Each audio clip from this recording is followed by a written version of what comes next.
At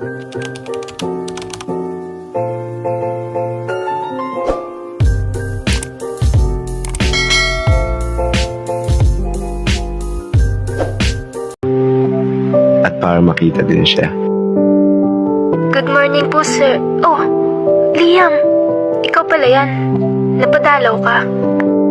Hindi. Bibili lang ako ng libro. Sus, ikaw? Nagbabasa ka ba ng libro? Hoy, nagbabasa naman ako. Sige, sabi mo eh. Napapadalas ako ng pagpunta sa kanya. At aaminin ko na din sa sarili ko.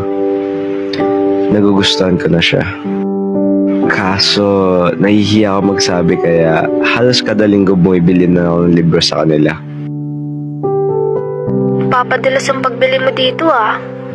Binabasa mo ba yung binibili mo? Oo naman. Ba't ko di babasahin? Hindi ako naniniwala na binabasa mo. Bakit naman?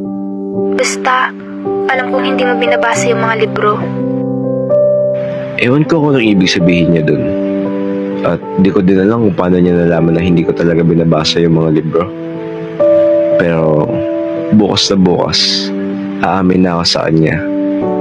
Aamin na ako na gusto ko siya at kung sino talaga ako.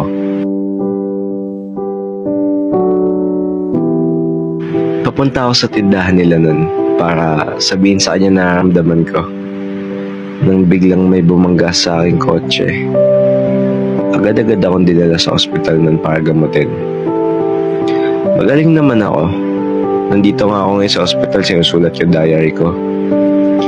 Sabi kasi ng doktor sa akin, kailangan ko daw operahan. At pwedeng hindi ko kayanin yung magiging operasyon. At hindi niya na kinaya. Pinabasa ko tong diary niya na inihabilin niya sa papa niya kapag hindi niya na daw kayanin yung operasyon. Bakit naman ganun? Dapat sinabi mo sa akin una pa lang. Kaya lang naman ako nagtatrabaho doon para makabawi sa'yo at may labas ka sa magagandang lugar. Araw-araw kitang nakikitang hindi kumakain sa school kaya sabi ko tutulungan kita bilang pagbawi ko man lang sa'yo. Nakapag-ipon na nga ako eh. At Liam, matagal na kitang gusto. Kaya kita inaasar para mapansin mo ako. At sana man lang binasa mo yung mga librong binibili mo. Kada librong binibili mo, iniipit ko doon yung mga love letters ko sa'yo. Umaasang kahit isang libro lang makita mo yung nakasulat doon na ginawa ko para sa'yo.